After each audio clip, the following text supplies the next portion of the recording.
기독교는 성경을 굉장히 중요하게 여깁니다. 그래서 어느 교회든 성경 관련 프로그램이 많이 있습니다. 통독 안 하는 교회가 있겠습니까? 통독 다 하겠죠. 우리 교회도 하고 있고 큐티 또 뭐 다른 거는 묵상이라고 하기도 하고 큐티 책자를 가지고 이렇게 교회들이 많이 하고 있고 또 필사도 하잖아요. 그죠? 성경 쓰기 이런 것도 하고 암송도 하고 뭐 어떤 교회들은 좀 큰 교회들은 뭐 귀납적 성경 연구, 귀납법적 성경 연구 뭐 이런 것도 하고 다양합니다. 우리도 통독을 진행하고 있고 또 매일 묵상 두 가지 진행하고 있는데 최소한 이 두 가지는 우리가 해야 우리가 이 세상 속에서 하나님의 말씀 붙들고 살아갈 수 있을 것 같아요. 여러분 그러니 통독과 또 묵상 개인적으로 나는 뭐 이거 하고 있는 게 있다 뭐 그런 걸 하시고 또 없으신 분은 주보에 나오는 그 말씀대로 순서대로 묵상도 하고 그랬으면 좋겠습니다. 주보에 나와 있는 대로 묵상하려면 좀 힘들어요. 왜냐하면 옆에 설명하는 글이 없잖아요. 성경 책자를 보면 큐티 책자를 보면 옆에 설명해 주는 글이 다 있잖아요. 그죠? 그러니까 그런 뭐 그걸 읽기도 하고 막 그러는데 어쨌든 하나님의 말씀 묵상하는 것들을 꼭 잊지 마시기 바랍니다. 어쨌든 기독교만큼 자기의 어떤 경전, 종교의 경전을 중요시하고 또 일반 성도까지 읽고 연구하게 하는 종교는 이 세상에 많지 않습니다. 실제로 성경을 많이 읽고 연구하는 것이 또 우리 영적인 성장에 지대한 영향을 미치기도 합니다. 그런데 여기서 의문이 생깁니다. 성경을 많이 읽고 공부했지만 그다지 이렇게 변하지 않는 그런 사람들을 보게 되기 때문이죠. 그 중에 하나가 또 목사인가요? 어떨지 모르겠습니다만 성경을 많이 읽었어요. 그런데 너무 지식도 많아. 그런데 뭐 별반 그렇게 신앙적인 삶을 살고 있지 않은 그런 사람들이 있기 때문입니다. 제가 이제 부목사로 예전에 사역할 때 그런 몇몇 분들을 좀 봤어요. 성경은 집에서 막 필사를 하고요. 줄줄 외워 어떤 데는 뭐 줄줄 외울 정도인데 신앙의 모습과 또 성도와 사람들을 대하는 태도는 그렇게 본이 되지 못하는 그렇게 뭐 좋아 보이지 않는 그런 분들을 몇몇 분을 본 것 같아요. 많은 이가 큐티를 합니다. 성경도 읽고 그리고 또 우리 또 매주일마다 뭘 들어요? 설교를 듣잖아요. 예배에 와서 설교를 들어요. 그러나 매주 한번 교회 나와서 예배를 드릴 뿐 영적인 성장, 변화, 성숙, 변화는 성숙이죠. 그죠? 변화는 그런 것과는 거리가 먼 모습으로 살아가고 있습니다. 어쩌면 그것이 우리의 모습일지도 모르겠습니다. 우리도 평생 말씀을 읽어왔고 또 예배를 드리며 말씀을 들어왔고 또 큐티를 해왔고 또 때로는 성경 연구반에 들어가서 뭐 들어간 적도 있을 것이라고 생각이 들어요. 말씀을 배우고 그런데 우리의 모습은 별반 변하지 않는 그런 모습인 것 같아요. 왜 그럴까? 왜 우리는 성경을 읽고 묵상하고 배우면서도 변화 없는 성장 없는 삶을 살아가고 있는가? 이 시대뿐만 아니라 예수 시대에도 그런 사람들이 있었어요. 그들은 성경에 능통한 사람들이었고 누구보다도 성경을 열심히 가르치고 지켰던 사람들입니다. 누굽니까? 바리새인과 율법학자 또 서기관들 또 율법학자와 서기관들 같은 말인 것 같아요. 바리새인들은 어떤 사람입니까? 하나님을 기쁘게 하려고 구약의 율법을 열심히 공부하고 매사에 율법을 지키려고 최선을 다한 사람들이에요. 우리는 바리새인 그러면 아유 그냥 율법의 율법주의자들 그러면서 막 이렇게 보지만 그 사람들의 삶의 모습을 보면요 우리보다 훨씬 낫습니다. 그죠? 심지어 여러분 우리가 이단이라고 부르는 사람들조차도 그들의 열심을 보면 장난이 아니에요. 이렇게 이들은 최선을 다해서 율법을 지키려고 했고 율법대로 살려고 했던 사람들이에요. 이들은 민중 가운데 살면서 유대인의 리더 역할을 했습니다. 일상에서 율법을 어떻게 지킬지 알려주는 해설집 이런 것도 만들기도 했어요. 이렇게 살아가라. 이 말씀은 이런 뜻이다. 뭐 이러면서 그런 것들을 만들기도 했단 말이죠. 아무튼 이렇게 바리새인들은 율법을 정확히 해석해서 민중을 이끌어가는 그런 리더 역할을 했던 사람들이 바리새인입니다. 율법학자들, 오늘 말씀에 나오는 율법학자들은 어떤 사람들입니까? 이 사람들은 구약 시대부터 율법을 필사하고 연구해서 가르쳤던 사람들이에요. 이들은 레위 지파 출신이고 이스라엘 왕정 시대 때는 이들은 국가 중요 문서를 기록하고 그리고 정리하고 보관하는 그런 역할을 했던 사람들입니다. 그리고 왕정 시대가 끝났을 때는 다시 돌아왔어요. 다시 돌아와서 율법을 필사하고 가르치는 그런 일들을 교사 역할을 했단 말이죠. 그러니까 이들은 그래서 어려서부터 훈련을 받아요. 율법을 배우고 율법을 가르치는 훈련을 받는데 어떤 사람은 14살쯤에 구약 율법의 해석에 통달한 자가 나올 정도로 그렇게 철저하게 훈련을 받습니다. 그리고 율법을 깊이 배우는 거죠. 그러니까 이런 사람들은 어떤 사람들이 율법에 평생 성경을 공부하는 사람들인 거예요. 바리새인과 서기관들, 율법학자들은 공인된 사회 지도자고 그리고 평생 율법을 공부한 사람들입니다. 성경을 열심히 읽어서 여러분 성경을 통해 사람이 변한다고 한다면 가장 많이 변해야 될 사람들이 누구냐? 바로 바리새인과 율법학자들, 서기관들인 것이죠. 그러나 이들은 우리가 알고 있듯이 변하지 않았어요. 누구보다 성경을 많이 공부하고 성경대로 살려고 애쓰고 그것도 모자라서 다른 사람들도 그렇게 살게 하려고 애썼는데 정작 자신들은 변하지 않았다. 왜 그랬을까? 오늘 예수는 바리새인과 서기관들의 율법학자들에게 이런 말씀을 하십니다. 누가복음 11장 39절 한번 읽어볼까요? 시작.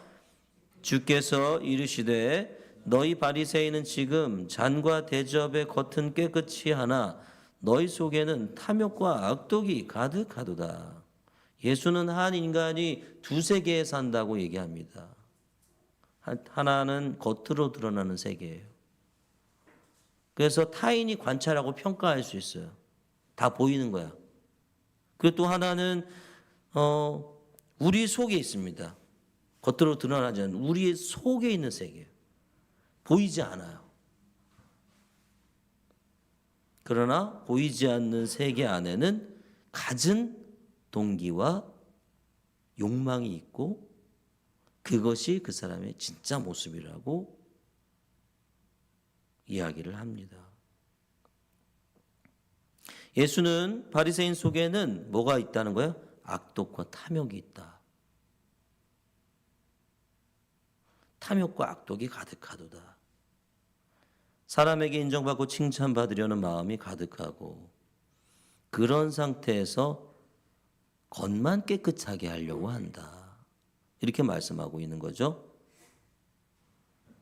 겉으로 드러나는 세계만 정돈되면 된다라고 생각하는 거죠. 그러니까 예수는 겉보다 내면이 더 중요하고 탐욕과 악독 대신 뭡니까? 하나님의 정의, 하나님의 사랑. 이것을 추구해야 되고 그 속에 채워야 된다. 이렇게 강조하고 있는 거죠. 여러분 어떻습니까? 우리는 탐욕과 악독이 가득합니까? 우리 안에 탐욕과 악독이 가득합니까? 아니면 하나님의 사랑과 하나님의 정의가 가득합니까? 탐욕과 악독, 야, 우리가 무슨 이런 거 이런 심한 말 아닌가? 우리 안에 이런 게 있을까 싶지만 탐욕을 이렇게 잡아챈다는 뜻입니다. 잡아챈다. 뭘? 내 것이 아닌 것을 잡아채는 거예요. 빼앗고 싶은 마음이에요. 남의 것은 물론이고 당장 가질 수 없는 것을 가지려고 하는 것, 이것도 탐욕이다 말할 수가 있는 거죠. 오늘날은 그래서 여러분 뭡니까? 탐욕을 부추기는 시대예요. 왜? 상품을 무지하게 내놨잖아요. 그래서 이것을 가져야 돼라고 말하잖아요. 세상은 계속. 그래야 너 행복해. 물건이 너무 많아. 공급 과잉이야. 어떻게 해야 돼요? 싸게 팔아도 안 돼. 이제 너무 많으니까. 이제는 우리 안에는 탐욕을 부추기는 거예요. 세상은 그렇죠. 그것 중에 이제 가장 대표적인 것이 이제 우리가 다 갖고 다니는 조그만 플라스틱 조가리. 요즘에 핸드폰 안에 들어있는 신용카드 이런 거. 그죠? 그죠? 지금 나한테 있는 돈이 아니야, 지금. 지금 내가 갖고 있는 돈이 아닌데 돈이 있다고 생각하는 거죠. 그래서 그거 가지고 그죠? 이걸 잘 사용해야 된다. 그러니까. 자, 이거 뭐 없이 살아라 이런 얘기는 아닙니다. 그죠? 어떻게든 그렇게 해서라도 내 손에 쥐고 싶어 하는 그런 마음. 이게 이 탐욕이라는 거예요. 악독은 뭡니까? 자기에게 함몰되어 가지고 자기 이익을 위해서 뭐든지 하는 거를 악독이라고 해요. 그래서 나한테만 빠져 있는 거예요. 나한테만. 그래서 이웃에게 주위 사람들에게 관심 없고 자기 이익만 생각하고 살아가는 것, 이것이 악독입니다. 정도의 차이는 있어도 우리 모두에게 사실 이런 모습이 있는 거죠. 있는 거죠.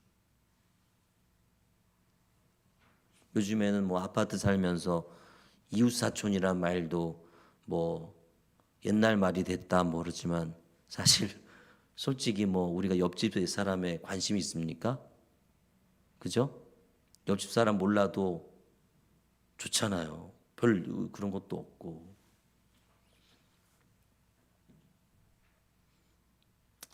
그렇게 꼭 옆집 사람이 아니더라도 공동체 안에 있는 사람들에 대해서, 우리의 공동체 안에 있는 사람들에 대해서 생각 없고 나만 그냥 잘 되면 좋아 하는 것, 이것이 악독인 거죠. 이 바리새인과 서기관의 문제는 성경을 열심히 연구하면서 보이는 외면, 성경을 보면서도 사람들이 다 보이는 그 외면, 이것만 깨끗하고 아름답게 건강하게 만들면 된다, 이렇게 생각한 거죠. 그리고 그 자신 안에 있는 내면의 탐욕과 악독은 그대로 둔 것, 이것이 문제인 거죠. 오늘날 성경을 많이 읽고 공부한 사람들이 그런 변화와 성숙이 많지 않은 이유는 무엇일까요? 바로 성경 지식을 쌓기는 했지만 성경을 통해 자신의 외면만 깨끗하게 하고 내면을 들여다보지 않는 거예요. 그래서 내면을 들여다보면서 자신의 진실한 모습을 봐야 되는데 그것을 보지 못하고 이렇게 하기만 하면 돼, 이렇게 살기만 하면 돼, 이렇게 섬기고 이렇게 봉사하기만 하면 돼 라고 생각하는, 그리고 괜찮은 신앙이야, 나름 괜찮은 신앙이야 라고 생각하는 것, 그것 때문인 것이죠. 이런 사람은 뭐가 필요합니까? 자신의 내면을 바라보는 내면의 성찰이 필요한 것이죠. 그게 뭡니까? 내 속에 뭐가 있는지 확인하는 거죠. 오늘 예수님 말씀하신 것처럼 그 안에 탐욕과 악독이 가득한지, 아니면 겉모습이 깨끗한 것처럼 속도 깨끗한지, 속에 하나님이 원하시는 정의와 사랑이 가득한지, 그걸 확인하면서 교묘하게 합리화하고 있는 악독과 탐욕과 자기중심성을 바꿔가야 되는 거죠. 하나님의 사랑과 정의로 바꿔가야 되는 거죠. 그래서 우리는 모두 내면을 성찰하는 훈련을 끊임없이 해가야 됩니다. 내면을 성찰한다는 것은 뭡니까? 내 실제 삶을 보는 거예요. 실제 내 모습을 보는 거예요. 그리고 내 실제 삶이 무엇인지를 확실하게 인식하고 그것을 해석하는 거죠. 우리가 TV를 보면 요즘에 계속 하니까 금쪽 같은 내 새끼. 요런 TV 프로그램 보셨나요 혹시? 네. 그죠? 그리고 이혼 숙녀 캠프 뭐 이런 거 있어요. 그런 거 있어요. 보셨는지 모르겠습니다만 그런 프로그램을 보면 집이나 숙소에 뭘 설치해요? 카메라를 설치해요. 카메라를 설치하고 그 두 사람의 모습, 아이의 모습, 아이와 엄마의 모습, 아이와 뭐 엄마 아빠의 모습, 아이들의 모습, 아니면 부부 문제면 부부의 모습을 잘 관찰합니다. 근데 여러분, 사람들은 다 자기중심적이어서 그런 카메라에 딱 비춰져 있는 자기 모습을 보지 않죠. 상대방의 이 잘못만 보는 거예요. 얘가 이상해. 얘가 자꾸만 이상하게 해요. 아니면 이 남편이, 아니면 아내가 막 이래요. 그러면서 자기의 뭐 행동은 잘 보지 않고 상대방의 모습만을 이야기합니다. 그러나 이렇게 설치된 카메라를 딱 해서 이제 그 영상을 딱 보면 어떻게 되겠어요? 상대방의 모습도 보이지만 자기의 모습도 보이잖아요. 나는 잘못한 거 없는데, 나는 잘 얘기하는데 제가 이상하게 얘기해요. 그 영상을 딱 보게 되면 아닌 거예요. 폭언과, 그죠? 미협과 이런 것들이 난무하는 자신의 실체를 발견하게 되는 거죠. 사람들은 모두 자신의 실체와 그것을 해석하는 자신의 해석의 차이가 있습니다. 자신의 실체를 보지 못하고 자신을 쉽게 말하면 뭐예요? 괜찮아. 나 정도면 괜찮지. 이렇게 생각하는 거예요. 자신을 실제 있는 모습보다 더 긍정적으로 생각한다거나 자신의 진정한 모습을 자기도 모르고 다르게 바라보는 거죠. 그것이 차이가 나면 날수록 우리의 삶에는 문제가 생깁니다. 부부 사이의 문제, 부모와 자식 간의 문제. 자기는 나름 괜찮다고 생각하는데 실제 영상을 보니까 엉망인 거예요. 그죠? 실제는 엉망인데 자신은 괜찮다고 생각하니까 상대방만 잘못하는 거죠.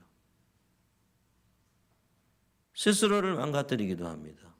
그 모습은 실제와 이 괴리가 있으면, 자신이 생각하는 자신에 대해서 괴리가 있으면 스스로를 망가뜨리는 것과 다름없어요. 그리고 인간관계는 깨지게 되고 사람들과의 소통에 어려움이 생기게 되죠.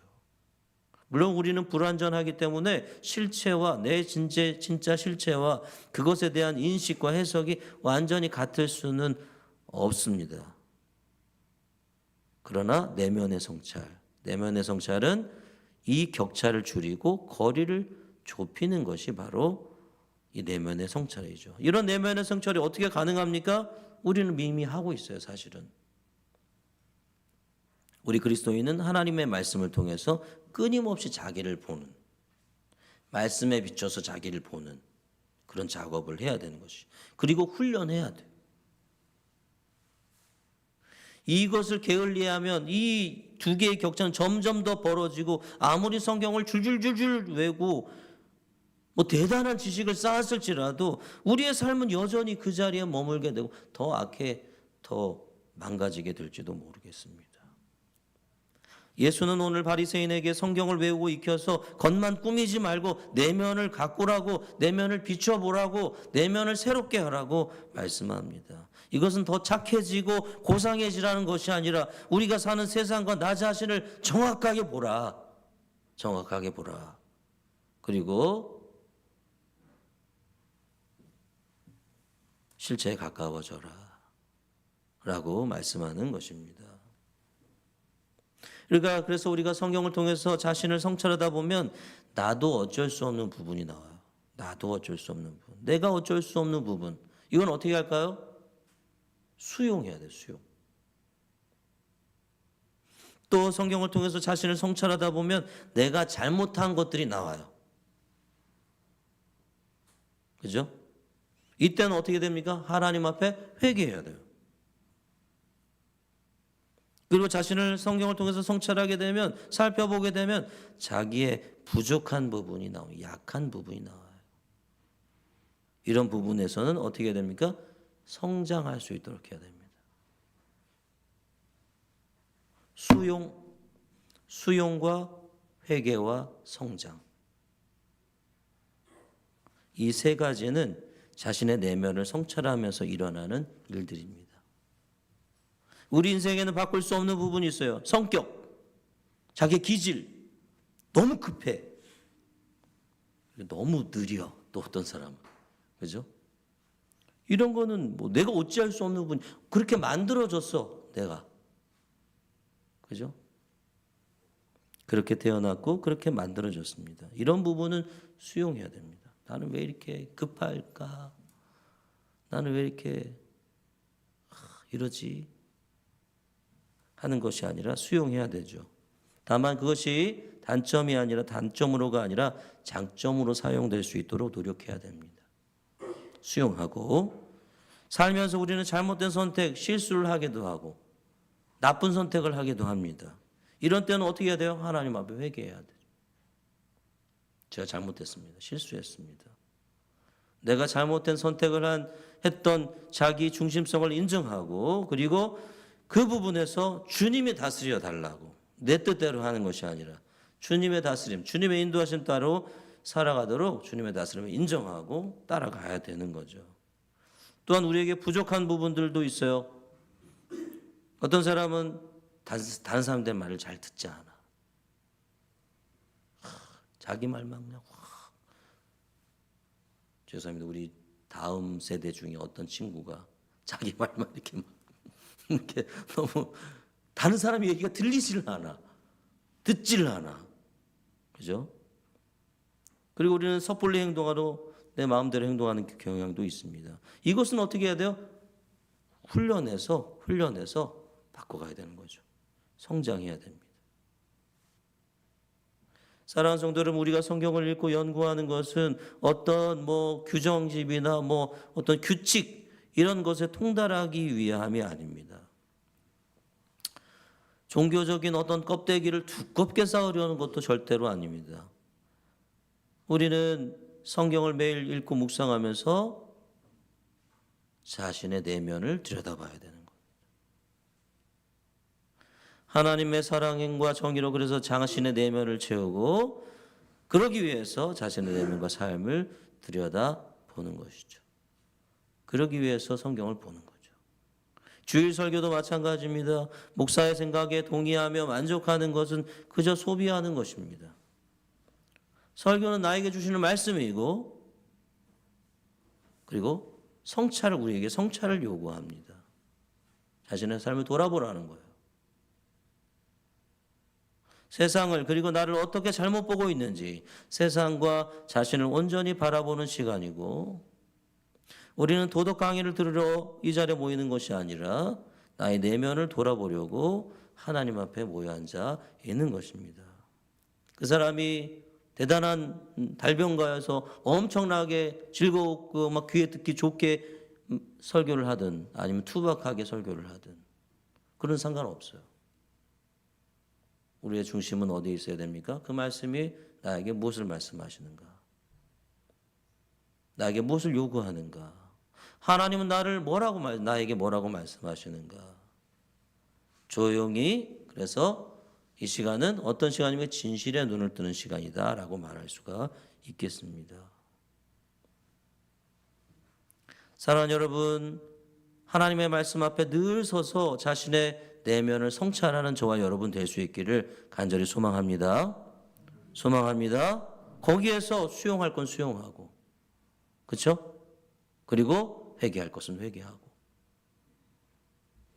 그리고 성장해야 될 부분이 있다면 훈련하면서 성장을 하시기 바랍니다. 그래야 우리의 삶이 변화가 일어나는 거죠. 그럴 때 예수가 이 바리새인들을 신랄하게 이렇게 비판합니다. 그죠? 그러자 옆에 있던 누가 들고 일어났어요? 율법학자들이. 아니 뭐 우리까지 그렇게 하면 너무 모욕적인데요. 뭐 이런 거죠. 그래서 예수가 그들에게 이렇게 말씀하십니다. 52절 한번 같이 한번 읽어보겠습니다. 시작. 화 있을진저 너희 율법 교사여, 너희가 지식의 열쇠를 가져가서 너희도 들어가지 않고 또 들어가고자 하는 자도 막았느니라 하시니라. 아무리 성경이 해박해도 자신이 그대로 살지 않으면 지식의 열쇠를 쥐고 문을 잠그는 셈이다 라고 예수께서 말씀하고 있는 거예요. 심지어 예수는 아벨에서부터 사가랴까지 그 흘린 피 책임과 대가를 너희들에게 요구할 거다. 그렇게 한다면 이렇게 말씀하고 있어요. 예수가 이 땅에 오시기까지 수많은 사람들이 피를 흘렸고 그 결과 메시아이신 예수께서 오셨는데 이들이 메시아 예수를 부인하면 어떤 일이라는 거예요? 그동안 피 흘렸던 그 모두를 무시하는 것과 같다. 그 책임을 질 수 있겠느냐. 그러니까 우리가 성경을 보면서도 그 열쇠, 성경의 열쇠, 그 성경의 열쇠 뭡니까? 하나님 나라의 문을 여는 열쇠. 뭡니까? 예수 그리스도. 그렇죠? 예수 그리스도를 발견하지 못하면 예수 당시 서기관들과 다를 게 뭐냐? 그런 이야기죠. 그러니까 우리는 성경으로 자신의 내면을 성찰하고 해야 되지만 그 정도가 아니라 더 나아가서 성경의 중심에 있는 하늘나라, 하나님 나라의 문을 여는 열쇠인 예수를 발견해야 되는 것이죠. 그래서 예수께서 언급하신 이 지식의 열쇠, 이게 중요한 이유는 그것으로 하나님 나라에 들어가야 하기 때문에 그렇습니다. 그러나 이들은 눈앞에 그를 두고도 누군지 몰랐어요. 뭐 성경을 뭐 율법을 들고 있어도 모르는 거예요. 우리는 그 지식의 열쇠를 가지고 하나님 나라에 들어가 하나님 나라 백성으로 살아야 합니다. 하나님 나라 백성으로 산다는 것은 예수 그리스도를 인생의 중심에 놓고 우리의 삶을 바꿔가는 거예요. 조정해 가는 거예요. 재조정. 다르게 살아가는 거예요. 이전과 다르게. 누구와 다르게가 아니라 이전과 다르게. 이것이 바로 기독교고 그리스도인의 삶이다 이렇게 말할 수가 있습니다. 성경을 열심히 읽고 외워서 성경 지식을 습득하는 것이 기독교가 아니라는 거죠. 성경이 처음부터 끝까지 일관되게 얘기하는 누구? 예수 그리스도. 수많은 순교자가 고대하며 기꺼이 목숨을 내놓았던 그 이유였던 예수 그리스도를 발견하고 그분을 중심으로 인생을 재조정하는 것이 진정한 기독교고 그리스도인의 삶이다. 사람들이 자꾸 물어봅니다. 이거 해도 괜찮아요? 그죠? 저기 평택대 소그룹 채플 가니까 어떤 친구가 다음 주에 한 번 쉰 적이 있잖아요. 중간고사 때문에 물어볼 게 있다고 그러면서 제사 드리는데 절해도 되나요? 절해야 되나요? 하지 말아야 되나요? 해야 되나요? 이런 일을 물어보는 거예요. 그렇죠? 술 먹으면 되나요? 이거 물어보죠. 자주 물어보죠. 사람들이 담배 피우면 안 되는 거 아니에요? 뭐 이렇게 물어보잖아요. 뭐 그러면서 어떤 큰 문제이긴 하지만 동성애 뭐 이런 거 물어보잖아요. 이거 뭐 이런 문제 저런 문제에 대해서 자꾸 물어본 해도 돼요? 안 해도 돼요? 안 해야 돼요? 뭐 이런 거 자꾸 물어본단 말이에요. 그게 중요하지 않다는 건 아니에요. 근데 무엇을 해도 되고 안 되는지, 찬성인지 반대인지를 정해달라고만 하는 거예요. 기독교는 그런 게 아니에요. 성경은 그런 책이 아니에요. 넌 이거 해도 되고 저거 해도 하면 안 돼. 꼭 이렇게만 해야 돼. 이게 성경이 아니에요. 우리는 성경이 하는 이야기를 듣고 깊이 고민하면서 여러분 이 시대 가운데 우리가 어떻게 살아야 될지를 고민하고 모색해 나가야 됩니다. 우리의 고민은 예수 그리스도를 중심으로 우리의 삶을 어떻게 해석하고 재구성할지를 결정해야 되는 것이지 이걸 해도 되냐 말아야 되냐 담배 펴도 되냐 아니냐 이런 거에 있는 게 아니란 말이죠.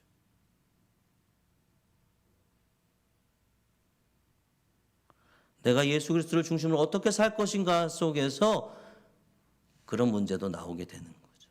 그죠? 단순하게 예수 그리스도가 중심이 아니면서 예수 그리스도를 발견하지도 않았으면서도 못했으면서도 담배 펴도 되냐 안 되냐 이거 하면 되냐 안 되냐 이런 거는 의미가 없는 거죠.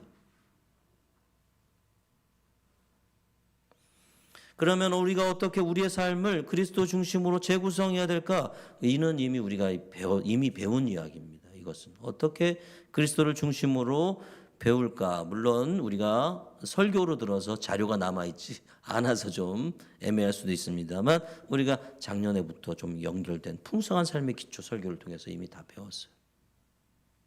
우리의 인생을 우리의 삶을 어떻게 예수 그리스도를 중심으로 재구성할 것인가. 우리는 그리스도 안에 있게 되면 이제 하나님과의 관계가 연결되잖아요. 그렇죠? 그래서 하나님과의 관계, 자신과의 관계, 공동체와의 관계, 세상과의 관계라는 네 가지 영역에서 우리는 삶을 재조정해야 돼요. 성장해야 돼요. 그래서 하나님과의 관계에서는 어떻게 해야 돼요? 하나님을 알아가야 돼요. 늘 알아가야 돼요. 그리고 하나님을 알아가는 것을 넘어서 사랑해야 돼요. 그러니까 하나님을 알아가고 사랑하는 것을 배우고 익혀야 돼요. 두 번째, 자신과의 관계에서는 자기 부인, 자기를 부인한다는 게 뭔지 알아야 되고 자기를 부인하는 훈련을 해야 되고 그리고 성령 충만이 무엇인지 알아야 되고 성령 충만한 삶을 추구해야 되고 공동체와의 관계에서는 뭡니까? 형제 사랑과 섬김에 돕니다. 형제를 사랑하는 것을 배워야 되고 그렇게 사랑해야 되고 섬겨야 되고 피차 복종해야 되고 세상과의 관계에서는 복음 전도와 세상 경영을 익히고 훈련해야 합니다. 이 모든 영역에서 예수 그리스도를 중심으로 내 삶을 새롭게 세워가는 거예요. 바꿔가는 거예요. 그래서 평생 예수를 중심으로 삶을 조정해 나가는 것이 그리스도인의 삶인 것이죠. 그래서 어느 순간 이게 되는 건 아니잖아요. 그죠? 한번 13주 동안 배웠다고 이게 온전히 다 바뀌는 게 아니기 때문에 그거는 시작이죠. 배운 것은. 그때부터 계속 자신의 삶을 이 네 가지 이 영역에서 자기를 발전시키고 재조정해 나가고 성장시켜 나가는 그런 게 우리에게 필요한 것이다. 그래서 우리가 예배 중에 균형 있는 성장 얘기하잖아요. 그죠? 균형 있는 성장이 뭐예요? 하나님 관계가 깊어져야 되고 나 자신과의 관계도 깊어져야 되고 공동체와의 관계도 깊어져야 되고 세상과의 관계 속에서도 성숙해야 되고 이렇게 균형 있게 네 가지가 균형 있게 성장해야 된다 하는 것을 말하는 게 균형 있는 성장이에요. 그래서 평생 예수를 중심으로 내 삶을 조정해 나가는 것, 바꿔가고 성장시켜 나가는 것이 그리스도인의 삶인 것이죠. 우리는 성경을 열심히 공부해서 지식을 많이 보유하는 것이 목표가 아닙니다. 그 지식의 열쇠로 하나님 나라에 들어가서 사는 게 중요한 거예요. 살아가야 돼요. 사랑하는 여러분, 우리 인생은 한마디로 습관 덩어리라고 할 수가 있겠습니다. 생각하고 말하고 행동하는 방식이 다 여러분 습관에서 비롯됩니다. 이제 우리의 이런 옛 습관을 뭘로 바꾸는 거예요? 하나님께서 원하시는 새로운 습관으로 바꾸는 거예요. 그런 일을 해 나가야 됩니다. 우리가 성경을 읽을 때 하나님은 어떻게 한다고요? 말씀하세요. 그 소리에 귀 기울이면서 내가 약하고 부족한 영역이 무엇인지 발견하고 인식해야 되죠. 그리고 그 부분을 재조정해 나가야 됩니다. 한 번에 되지 않습니다. 조정해도 우리는 자꾸만 틀어져요. 그렇잖아요? 한 번 조정해 놨다고 해서 끝나는 게 아니에요. 또 바꾸고 또 바꾸고.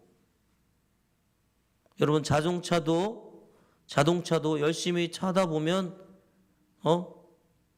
낡아지고 이렇게 되면서 조향 장치가 고장 나기도 하고 이렇게 딱 놓으면 쭉 일자로 가야 되는데 이렇게 삐뚤어가면서 천천히 이렇게 가기도 해요. 이게 타이어도 마모가 되고 기계도 좀 마모가 되면서 그럼 어떻게 합니까? 정비소에 가서 다시 조정하잖아요. 그렇죠? 우리 신앙도 마찬가지, 우리의 삶도 마찬가지예요. 하나님 앞에서 나의 삶을 보고 바르지 못한 것들을 다시 조정했다고 해서 한 번으로 끝나는 게 아니에요. 또 가다 보면 이게 좀 비뚤어지거든요. 그러니까 또 비뚤어지는 게 보이면 다시 와서 또 조정하고 그렇게 계속 조정하고 재조정하면서 살다 보면 새로운 습관이 우리의 삶에 자리 잡게 됩니다. 자신의 문제를 인식하고 이를 재조정하겠다는 자세를 취하고 결단하면서 습관으로까지 가야 진정한 변화가 이루어지는 거죠. 한두 번 해서는 안 되는 거예요. 계속 해야 되는 거예요. 그러니까 우리는 평생 해야 되는 일이죠. 이것이. 사랑하는 성도 여러분, 바리새인과 율법학자들은 성경을 통해 예수 그리스도를 발견하고 그를 통해 삶을 재조정하지 않고 그냥 지식의 열쇠만 자랑했습니다. 나 이거 가지고 있어. 그죠? 오늘날도 수많은 그리스도인이 성경을 읽고 묵상하고 공부하고 주일 설교도 빠지지 않고 성경 세미나에 참석하기도 합니다. 그러나 그 말씀으로 자기를 성찰하는 훈련을 하지 않고 자신의 입장을 합리화하고 자신의 위치를 그죠? 변명하는 데만 사용하면 그 인생은 늘 거기서 그 자리에서 머물고 변하지 않는 거죠. 그런데 그런 사람들이 적지 않다. 성경을 통해 발견한 하나님에 대한 지식이 죽은 지식이 아니라 살아있는 지식이 되려면 그 말씀으로 나의 삶을, 나의 내면을 성찰하고 예수를 끊임없이 알아가는 일이 필요합니다. 그리고 예수를 중심으로 내 삶 전체가 재조정되어야 됩니다. 그 내 삶 전체가 재조정되는 게 뭐라고요? 하나님과의 관계, 나와의 관계, 공동체와의 관계, 그리고 세상과의 관계. 끊임없이 이 네 가지 관계들을 돌아보십시오. 말씀을 통해서. 재조정하십시오. 이제 이후로 우리의 삶이 지식의 열쇠를 자랑만 하는 삶이 아니라 지식의 열쇠를 가지고 하나님 나라에 들어가 살면서 그 나라의 영광을, 그 나라의 복을 누리며 살아가는 인생이 될 수 있기를 주님의 이름으로 간절히 축원합니다. 아멘. 기도하겠습니다. 하나님 아버지,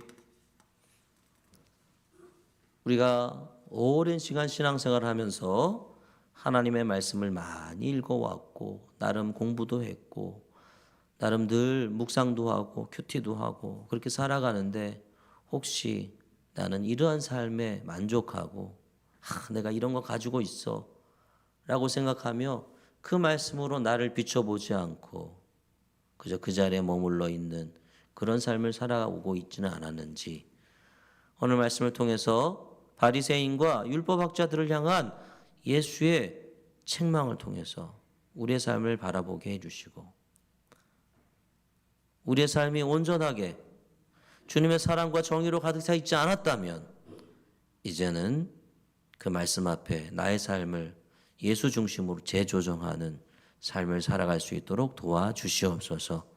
한 번 조정한다고 되는 게 아니라 계속 끊임없이 삐뚤어지는 나의 삶을 조정해 나가야 될 텐데 하나님의 말씀 읽으면서 늘 이렇게 조정해 나가고 결국에는 어느 순간 가서는 계속 그 길을 벗어나지 않고 가는 그런 삶으로 성숙하고 성장할 수 있도록 도우시고 인도하여 주시옵소서. 지식의 열쇠를 가지고 자랑만 하는 인생이 아니라 그 나라에 들어가 그 나라의 영광과 은혜와 사랑과 복을 누리며 살아가는 인생이 되게 하여 주시옵소서. 감사드리며 예수님의 이름으로 기도드리옵나이다. 아멘.